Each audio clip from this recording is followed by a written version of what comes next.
for everyone to get here, go ahead and put in chat. Oh, I had mine typed and James still beat me to it. You super fan Marathon. I can't. The we are in. Hey, let us know where you're joining us from. I know my team's in San Diego. Got Boston, Seattle, Minnesota. Anyone from Toronto? Can we? I'm a Dodgers fan. Can we start to talk baseball back?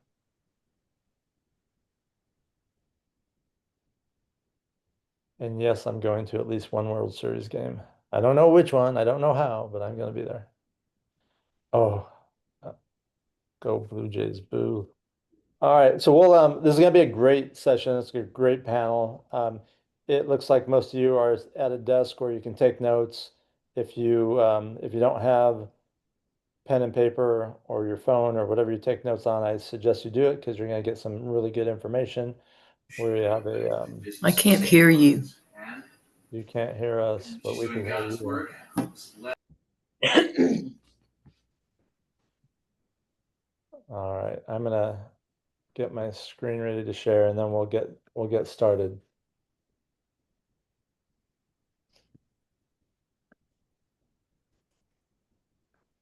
All right, so this is our monthly partner webinar. It's 45 minutes long. Each month we feature a team and we share information to help everyone do better. Uh, and we get great feedback from this session. Yeah, this is a session where you want to have all your team members attend, and this is one time a month where you want in their calendars and everyone to be here so they can learn from the best. So happy October, everyone. Uh, so just a quick reminder, we've talked so much about the initial call and how to be effective on the initial call, and many of you are doing that, right? We listen to the calls, we get the recordings, and we see that people are improving. The next thing is setting that appointment and having that appointment. It's one of the biggest success markers is setting an appointment and having that appointment within the first 14 days of an introduction. Someone who does that has a 5 times higher conversion rate than the agents that don't. So we look at all the data, we listen to all the calls, we see who's setting appointments, we see who actually has an appointment, and we see down the road that those agents are converting 5 times higher than the agents that don't do that. Now, what do the agents do that don't set an appointment? They usually ask a bunch of questions, they send them properties, they put them on a drip, they put them on a notification of certain type of properties, but they didn't do the most critical thing, which was getting face to face and building a relationship. So, congrats to all you that continue to do that, and for those that you don't, you want to take note. All right, live transfers. When you get the text message and it tells you there's a Movoto consumer on the phone, and you click on that link, it shows you what they inquired about, showed you the call to action that they came in on, and there's an accept or decline button. The agents that accept and get a live transfer convert 2.5 times higher than the ones that don't. Live transfers convert higher because you have an opportunity to simply set an appointment and again build that relationship. Where on a non-live transfer, if you miss it, it comes over as a cold lead, then you're chasing and hopefully connecting at some point in the future. So you want to make sure that you're not missing any of the live opportunities. Now, if you're in a noisy restaurant, if you're walking into an appointment, there are times where it does not make sense for you to hit the accept button. But every other time, um, don't cherry pick. Don't judge a book by its cover. You never know what someone really can do or what they will end up doing or who they might know that also has a real estate need that you'll be able to help with. All right, enough of me. Let's talk about we have a great panel today, um, and from Houston, Texas. This is Carrie Bond, Daniel Weiss, and Missy. Missy, is it Genzo? You're muted. There I am. Janzo. So the W is silent. Okay, Genzo and Mhm. Danielle Weiss. Okay, great. Well, let's do this. First of all, why don't each of you just take a moment, and Missy, we'll start with you since you were unmuted, and just share what your role is on the team. I'm one of the agents on the Franklin team. I've been with them since July of 2024. Okay, great. Hi, And everyone. I'll go next. yeah, go ahead, Carrie. Or Danielle, I couldn't tell who was talking. I'm Danielle Weiss. I'm the VP of Growth. I've been with the Franklin team a little over 3 years, been in the business for about 12. I oversee essentially listings, lead flow, lead distribution, conversion for the agents and the sales management piece of the team. Awesome. And I'm Carrie Bond. I'm president of the team. I've been with the Franklin team for about 8.5 years and in the industry for 15 now. I've held multiple different roles within the company. And so today I help oversee really all operations, but still heavily involved with all of our agents and love being part of our team. And we love being part of Movoto too. Oh, well, we love you being part of Movoto. Hey, Carrie, just so for everyone to have some context, how big is the team and how many transactions will you guys close this year? Yeah, so our team has over 40 agents in our retail division, which that's our group that does work our Movoto leads. We have about 40 agents on that group, but just under 50 overall on the team. This year, we're projected to do about 800 transactions, more than that if you include some of the bigger builder business that we do, but about 800 transactions for 2025. So it's Awesome. a good year Awesome, for us. awesome. All right. Danielle, I want to start with you because you do something for the team and on the team and have a role on the team. That's a really important part to the successful teams that I've seen and that we partner with. And that is, the training, the accountability, really inspecting what we expect to happen. Tell us about, how it works with agents. Let's talk about, I'll get to, bringing agents on, but with existing agents, what's the accountability look like? What's the training look like? What are you doing to help your agents be successful? Sure. We onboard once a month currently, and we do a full week of training and onboarding in the office. Carrie facilitates that for us in person. Something that we just started doing, what we were realizing is we were a very knowledge-based kind of training, like, hey, Chris, welcome to the team. Here's all the information, go figure it out, right? And just execute. And so a big piece to that we were missing in years past was the certification piece, right? Hey, Chris, now I've given you the knowledge. Let's actually role play this out. Let's execute it and let me help you and coach you to where I feel that you are certified to now I can release you into the wild and you can do this on your own without me there answering all your questions and supporting you. So that's a little bit about our onboarding. And then obviously, Can I pause? Yeah. Pause you there because I want to ask some questions about that I'll forget by the time we get to the other parts. The that first week of training, they have to be in the office Monday through Friday for that or for the 5 days. Is that correct? Yep, that's correct. And the certification, does that happen during that first week or is it in the following days and weeks? Great question. First week is purely just training, right? We are giving them information. They are walking them through, or they are walking themselves through the learning, platform that we have. We currently use Trainual. We are switching over to a different platform here in the future, Kajabi. But Carrie essentially is assessing them for 30 days afterwards. That first week is just very much so knowledge-based, getting integrated into our systems, meeting with each leader, whether it's Bree, our VP of operations, Carrie, our president, maybe they're meeting with our CRM and ISA, like CRM manager or ISA team and learning about that.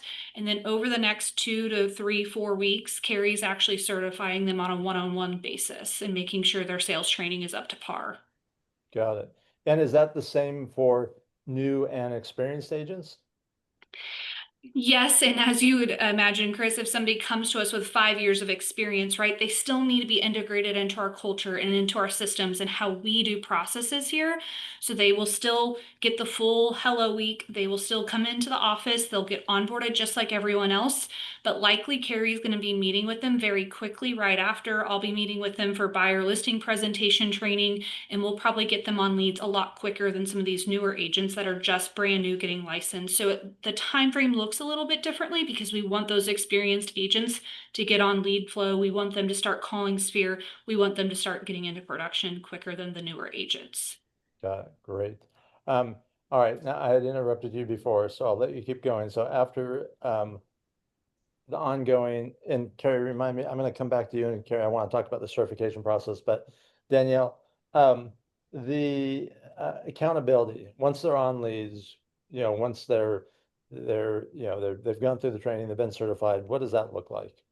Yeah, so we have certain KPIs that through their training process, they agree to our expectations on the team, right? If we are going to be giving you these sources and these paid leads and opportunities to help you fund the life that you want, right? We expect something back in return. So we have people like myself or Carrie, who's overseeing the sales management of lead conversion. We also have a CRM manager, Lisa, who also oversees just the back end in our system. I mean, we have over 100,000 leads in our CRM, and so we need that constant oversight to make sure that follow-up calls are happening, that metrics are getting hit. So Carrie and I, we have a lot of different KPI spreadsheets and things that we look at on a weekly basis by leadership and on our Wednesday morning calls that we're looking at, and then we're having those one-on-one either coaching conversation, maybe it's an improvement conversation, and we do have some expectations, right? If you're missing it, Chris, and we've had 2 conversations, you immediately get removed or you lose opportunity until you can get back up to par. So we're looking at this stuff and monitoring it daily through our CRM manager, and then weekly we're having conversations and looking at it with reporting. All right, excellent, excellent. I could keep asking you questions about that, but I want to give Missy and Carrie an opportunity here. Missy, as an agent who's getting opportunities, but also has multiple people looking over your shoulder and saying, hey, what's going on with this one, and making sure that things are being updated in the CRM. How does that feel? How does that work for you? I think it's good. Honestly, it kind of keeps, and there are times when my pipeline is not where it's supposed to be. And all of a sudden you're up there in front of the room and you're in the red, and you get taken off of something. I don't mind the accountability. I know they're trying to help me be as successful as I can as an agent. And quite honestly, I mean, like last month, I had 5 or 6 different transactions going, and one was my own personal, trying to stay on top of everything. And so you start to slide a little bit. And, I mean, we still have a couple of months left in the year, that you could close another, 2, 3, 4. So, I mean, I like I see it as encouragement to be my best. So. Awesome. Well, that's probably why you are one of the best. So, Carrie, I want to get to the certification. Tell us more about that, and how long does it usually take, and how you administer it. Sure. So a couple of things. Like Danielle said, we have a lot of systems, we have a lot of technology that we use. And so there's just a lot of learning that has to happen. And it probably, when agents join our team, I'm sure feels a bit overwhelming because they're learning a new CRM and all of this new technology that is truly there to help them, and help them sell more homes, help work for them, by nurturing leads and, doing things in the background when they're out working, with clients. That's what we want. We want our agents being face to face with people so that if people are coming back to the website, that there's something happening.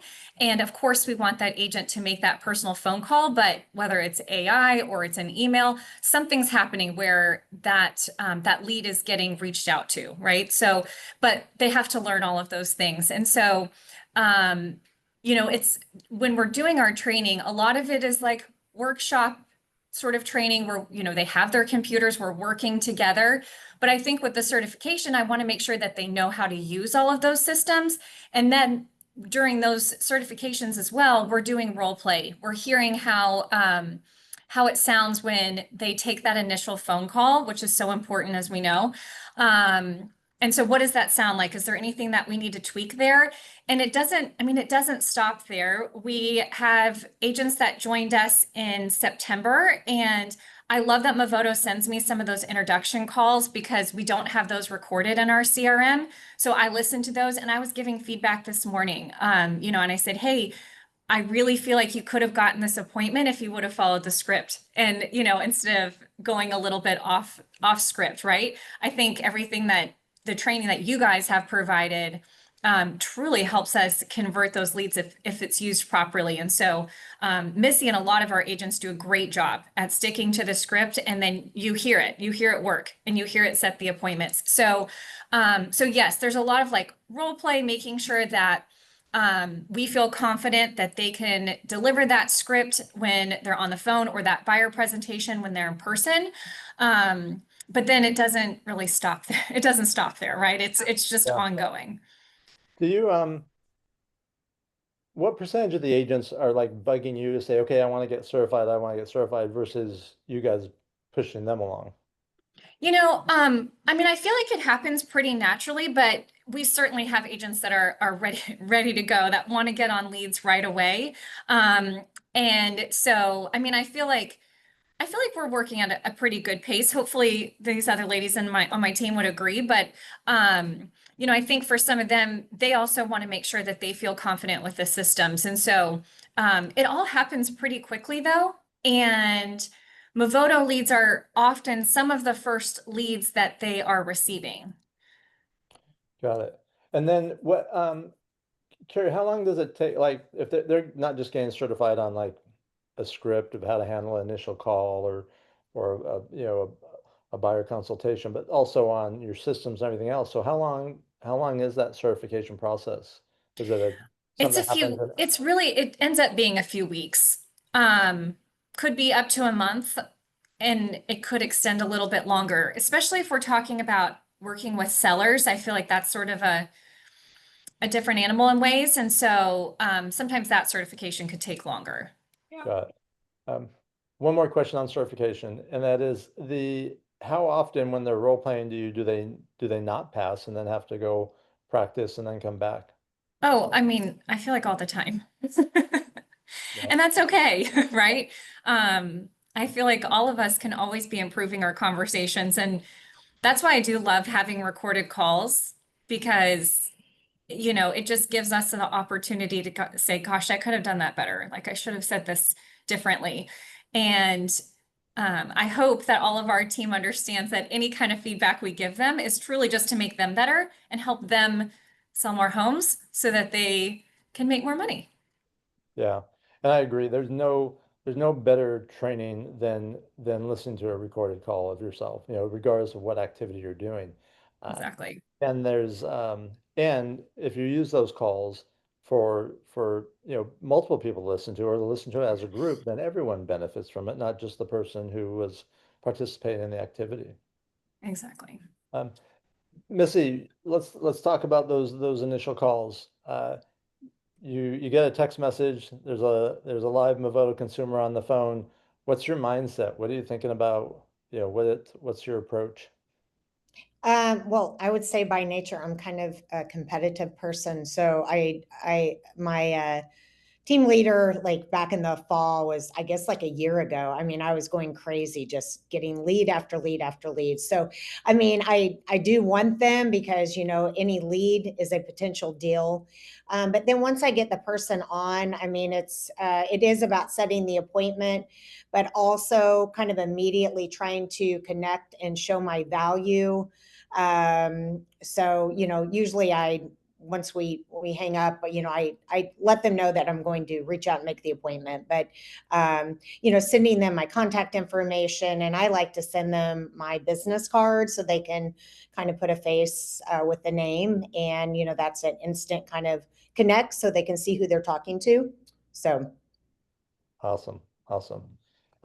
Danielle, as far as ongoing, accountability and watching those KPIs and seeing it, you mentioned earlier that there's and I forgot what you called it, maybe a CRM manager or someone who's really like looking at, at Missy's pipeline and the leads she's gotten and are they being followed up and everything else. Is that happening across the board with all the agents?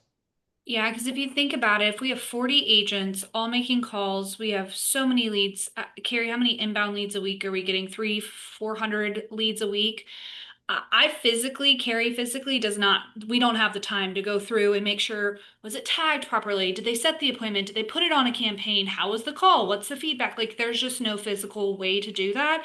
And so what Lisa does in her role is she manages our inside sales team, but a part of her daily load is looking at those daily leads that we have received and just kind of like checking, like, did that agent contact them multiple? Like, if I get a lead, Chris, or we send you a lead, a text is not just like, okay, check the box, done. No, no, no. Like, you call, you text, you email, you put it on a campaign. What's your plan of action? So what Lisa's doing is she's kind of bringing it to the surface for Carrie and I on a daily basis. So we're able to see kind of like that, the patterns throughout the week. Like, is it a consistent pattern of like, maybe it's a lead source. We're not, giving the reason why this lead source is so important, or what, like, how to work these leads. Maybe it's an agent.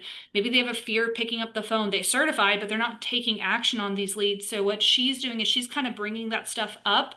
So on a daily level, Carrie and I can have those conversations or manage expectations with the agents and correct those behaviors. Because as you guys know, it gets really busy throughout your week. And if you don't correct that behavior and catch that, and then it could be 2 weeks and all of a sudden somebody has 70 Movoto leads and they're not properly managing them the right way, right? So Yeah, no, exactly. I think that's awesome that you have someone doing that. And here's what we know, like, and we see it again, we see it in the data. The teams that dig in the most, that the leaders that roll up their sleeves and are actually looking and having conversations with the agents. Hey, where are you at on this? What's the update? How can we help? What do you need to do moving forward? What's the next step? Are the ones that have the highest conversion. And there's right, and that shouldn't be a surprise to anyone. It's the logical activities that lead to someone being more effective and having better conversion. So, all right. And by the way, anyone who's here live, any questions you have for Carrie, Missy, or Danielle, just put them in the chat and we'll get to them. I ask and you shall receive. How often do you follow up until you make contact? So I love this question. So any of you can take that. Well, let's actually, I want to ask Missy as an agent. Missy, when you get a lead and you've connected or you haven't connected, how long and how often do you follow up? So, I mean, again, our whole idea is 7 days of pain. So, when you first get the lead, trying to follow up every day, whether that's text message or phone call or email. But kind of a funny story, if you will. I had a lady that I acquired last August, met with her, she, did the immediate, went and showed her the property. It wasn't going to be the correct one. I gave her my business card. We immediately hit it off. I'm very much a people person, but I literally went, every month I was following up, a couple times a month, didn't really hear from her. And I think maybe at one point I put her as non-responsive. Well, she held on to my business card and reached out to me then kind of late spring and got back on looking at houses and went under contract. So, I would say that you keep trying to follow up, even if it is just one time a month with those people, because you never know. They may not be ready right then, or it may not be the right house, or it may not be the right time, but eventually it can convert into a deal. So. Yeah, that's great. And that is it. And we see that happen all the time. Like we hear the stories of, someone closing a deal that was a lead they got, a year and a half ago. That only happened because they were following up. Carrie or Danielle, what's the team's policy and philosophy on follow-up? Well, a couple of things too. We also, Danielle mentioned, we have an ISA team, so they certainly help us in follow-up. So I'm grateful we're able to have them. Our 3 inside sales agents are all licensed here in Houston with us, so they're familiar with the market and can have great conversations and really just be that backup for agents as well. So sometimes an agent may say, hey, I've tried for 7 days, maybe it was a cold transfer, and so they never connected, and it gets over to the ISAs and they can continue that follow-up as well. I think if we had an inside sales agent on this call, they'd probably say, they could tell us how many times it's taken 15, 20, 30 attempts And then finally, we have that connection. Another thing that I think is important for us is we utilize YLOPO. So when a lead comes in, that address automatically gets set up on a pretty general search, but that the agent can refine. But it's a home search that's going out to that lead, every day. And so not only can we do our regular follow-up like we need to, but we also can call on we can react to when they are getting back on our website. And so, our agent, whoever's assigned to that lead, will get notified when that lead is coming back to the website, and it shows up on their list of ones they need to call. And so even if we've marked that person as being unresponsive or not interested at this time, we can still stay in touch with them, and we convert those types of leads all the time as well. At what point, Carrie, does if I'm an agent on the team, I got a lead, I either connected or didn't, but I'm just following up, ongoingly. At what point do I stop following up, or do I, and the ISA starts the follow-up? They have to get through that initial 7 days of pain by calling, texting, emailing every day. So we at least want them to go through that first. And I really try to come from when I'm coaching or trying to provide some training.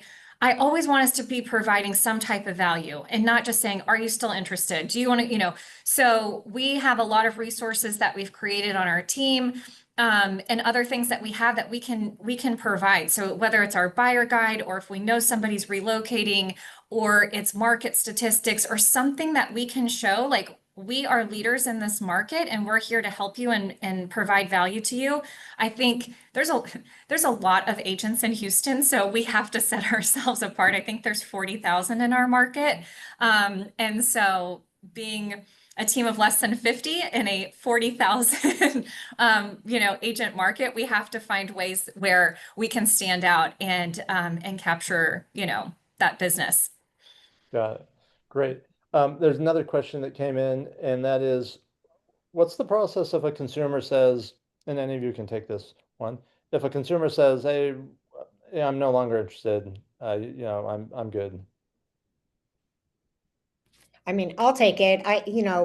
Just because they're saying that, whether they really mean it or not, I feel like being persistent, until they say, hey, I am done, like in a not so nice way. I stay on it. It may just be a touch of once a month, and just say, hey, I know that you said you weren't interested, but here's a home in the zip code you were looking. Just thought you may be interested. So just because they say that, and again, I just had a double closing on the sell and the purchase side with a Movado, that I'd been working since January, and literally he would go silent for 2-3 weeks, sometimes because of his job. Hey, we're not quite interested right now. And I just stayed on it. So I think persistence, until they say, hey, I really don't want a house. So, but. Yeah. For 30 years, I've been telling agents, if you're consistent and persistent, you will win more times than not. Just being, and here's the beautiful thing. Everyone has the ability to be persistent and consistent, right? It doesn't take any special skills or anything else. There was another comment or question, let's say, setting up a showing versus a buyer, setting up a showing versus a buyer consult. So, is it, Carrie or Danielle, is it the team's goal to have the agents do a buyer consult whenever available, whenever possible? Of course, here's how I look at it, Chris. What's going to get you face to face with the client? Like, to me, getting face to face, so call it what you want, Chris. We could call it a coffee date. We could call it a meeting. We can call it a consult. We could call it a showing, and I'm just going to buy you coffee before. We can get to the house 10 minutes early, and I can convey my value. I can bring some pieces of information that you may have never known about this area before. So to me, I don't necessarily think we have a requirement, but I would always say, yes, you need to have some sort of buyer consult, whether you can squish that into a 3-minute elevator pitch or you can go sit down and have a proper presentation. But you have to be able to read someone, Chris, because if I can't get you face to face, you're never going to become my client. And so for me, get the yes first. And then after the yes, let's work towards a buyer consult, or let's set the expectation of what we're going to go over at the showing. Hey, 5 minutes before we get there, I may go over a few things before we walk the property. I have a lot of insight about this area, and I think it would be really important that you guys know about it before we actually open the door. Does that make sense for you? You know? So to me, I think they kind of go hand in hand. Personally, I would love to do a buyer consult before every showing, but we also know how it is in this market. That may not always happen. So plan to work that into your showing somehow. Yeah, and like the key, and I hope everyone was listening.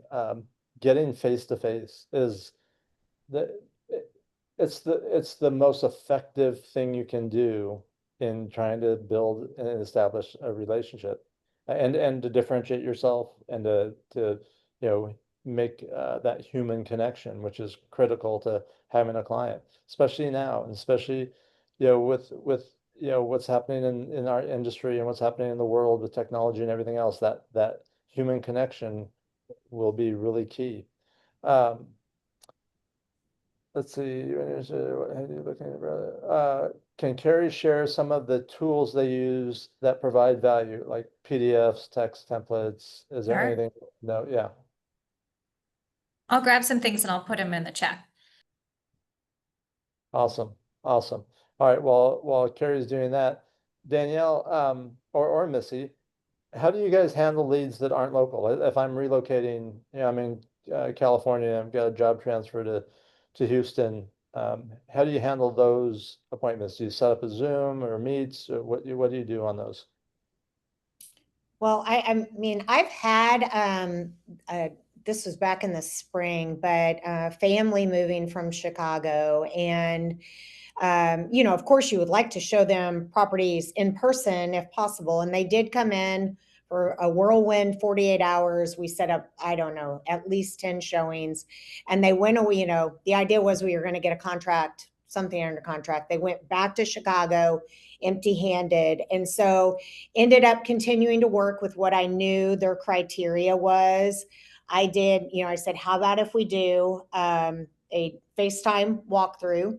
We did for an hour. I showed them, I knew they were extremely particular. And so I was very detail oriented, when ended up going under contract on that home. And that's the one that they purchased. So Awesome. I don't know if that's what you were asking, but. Yeah, I mean, look, at bottom line is our goal is to get face to face. Sometimes that's physically impossible, right? They're in one part of the country, we're in another part. So the next best thing is FaceTime, Zoom, Teams or Meets, and whatever it takes to be able to see them and really have a chance to communicate. And as a reminder, and Carrie and Danielle, I'm sure you have to share this with your team too. Texting or even an email isn't communicating, right? It's messaging. Communication happens in a dialogue. Communication happens and it happens even more effectively when we're face to face. All right, great questions from everybody. We got time to keep going. So let's talk about when a KPI is not being met. An agent's getting leads, but they're not converting. What's the conversation? What's the process? Well, so this year, we have implemented certain production standards. And so those are reviewed on a quarterly basis. And then there is a time when an agent will be put on probation if they are not meeting those production standards.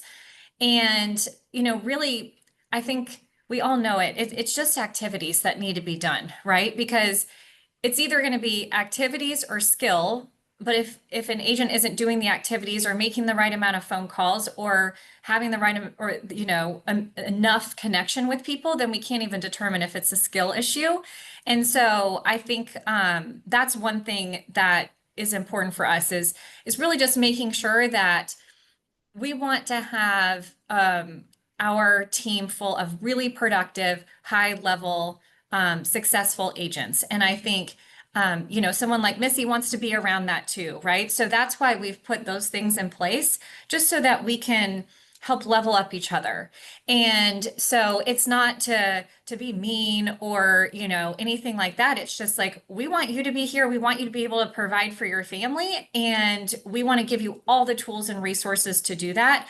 And unfortunately, if you can't, then you may be put on probation and we'll need you to get to this amount of sales by the end of the next quarter. And so, but and so again, I think that's something though that I don't want to be discouraging to our team. I want it to be an encouragement as well. So, but that's newer for us this year, I will say. And then I Good. was going to add real quick, Chris, more for the activity accountability, that's immediately addressed.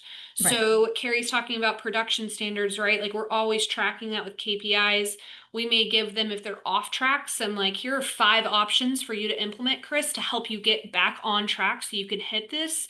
But in the moment, like daily basis, Lisa sends us and says, hey, this is a repeat offender. I'm removing them on agent on duty shifts right away. We're pausing their leads. So we do have corrective like action on a daily basis for that. And so Lisa again manages that, but she's again communicating that with Carrie and I, because that won't feel good to Chris if he has no idea what's going on and now he's paused on, he just gets this random email, right? So I get the opportunity now to go to Chris and say, hey, let's connect. Like we're seeing blah, blah, blah happen in your pipeline. I want to get that pipeline health up to 80% at like what our requirement is. When can you meet tomorrow to have a 30-minute conversation? We paused you. Hey, we removed your 4 next shifts for agent on duty because you have 200 leads that haven't been like handled in the last, week or so. So we're looking at that more on a consistent, like daily basis, not quarterly. Got it. Got it. And Carrie, thanks for sharing those resources in the chat, in case anyone didn't see that. Let's shift gears. Yeah, there's people on here, there's teams on here that go, all right, this is awesome, great systems, great processes, the right conversations happening. And their biggest challenge though is growing or getting to 40 agents or 14 agents or wherever they want to get to. What are you guys doing to have an onboarding class on a regular basis? I feel like that's something we're still improving and working on. Our team has been in our local market for over 40 years. So we do have a great reputation in our market. And I will say there's, people that are reaching out to us to join our team instead of us having to reach out as much. But I feel like that's something that we could do a better job of, to be honest. And like Danielle said, we have leads. So, and we have a lot of them. And so I think, that does help us in the recruiting piece. But I also think we provide a lot of value to the agents on our team. And so I think that helps attract them. And nothing makes me happier than one of our agents on our team bringing on one of their friends, or meeting someone and say, hey, come join us. I love it here. And we have that happen a lot. So for us, honestly, that's the best way for us to bring on agents to the team. Yeah, look, you have happy, productive agents. They're gonna share that. Right.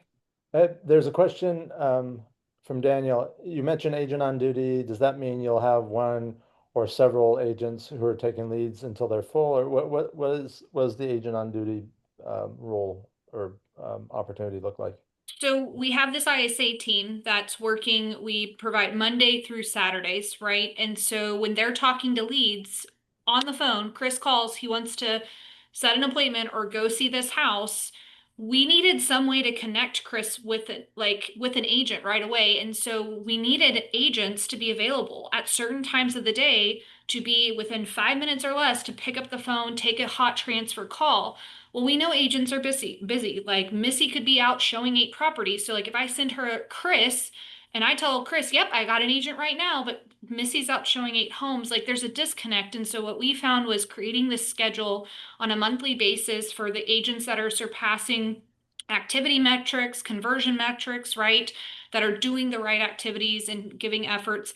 They get to go onto an agent on duty schedule and they get to pick their shifts. We go and we basically rank them from like best conversion to least conversion, or like newer agents that onboard. But we just start and we say, Missy, go first. What shift do you want? And so there's time slots. And that way, whenever we have an ISA, the ISAs never feel like, I have this hot buyer lead. They said yes. Who can talk to them, right? Because they can only do so much. So that's what our agent on duty looks like, and it's something that we're monitoring as well. And obviously, if there's conflicts with it, we do swap shifts, or we fill it in, or ask agents that are overperforming, do you want an extra shift? But that's how we coverage like our inbound immediate hot leads. Uh, Super helpful, super helpful.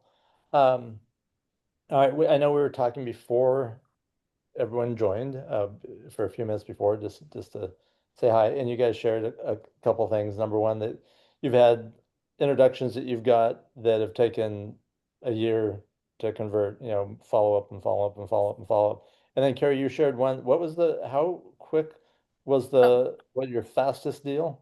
I think this one's our fastest. Maybe not the fastest of all time, but pretty darn fast. And he's a guest on our call in here in the room too. But Quadri got this lead on September 23rd. It went under contract on October 1st and then closed on October 9th. So between September 23rd to October 9th, I was like, holy cow, it's crazy. Well, that's how most of them happen. So Right. We would all love more of those, but I think that's a great win. But then also I love seeing when we can just continue to nurture them and see those convert over time. But it's a numbers game, and we have to, continue to provide value, and we will convert these. And that's what I see too with our ISAs and with our agents. You'll see messages from the lead that will be like, thank you so much for continuing to stay in touch with me. I'm ready now. And that's like, yes, okay, thank you. yeah, I was just thinking, I got more gratification from something that took a lot longer and a lot more follow-up and a lot more effort than the quick ones. Not that I don't like the quick ones, everyone does, but those ones that happen a year later or 2 years later feel really good. Like, all right, this works. All right, what's the one thing you do daily or weekly that you think most agents overlook? Miss, I'm gonna let you each answer that question. Missy, I'm picking on you first. So, I mean, just going through my leads that, need attention. And it doesn't, I mean, I know some agents first thing in the morning, that's probably the best so your day doesn't get away from you. I'm kind of one of those, when I have an hour, I'll sit down and go through my follow-up boss and, which is our CRM, and reach out to those, especially the ones that I haven't reached out lately, but also those new leads that are in that 7 days of pain, like trying to shoot them a text. And so, just follow up. Yeah, awesome.